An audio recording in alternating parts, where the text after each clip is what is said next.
Hi guys, in this video I'm going to show you how to add pictures in your post on TikTok. Very easy, very simple. Let's dive in. First of all, let's launch the TikTok app.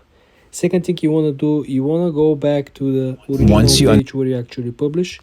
It will be on your home screen. Then you want to click the plus sign and then you want to select image that you want to publish. Remember, you can actually select the multiple images. When you click on select multiple, you can select two images at the same time.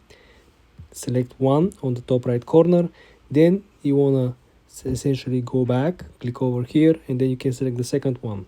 Then you press next, then you press post, and you can simply proceed by publishing images on your actual post.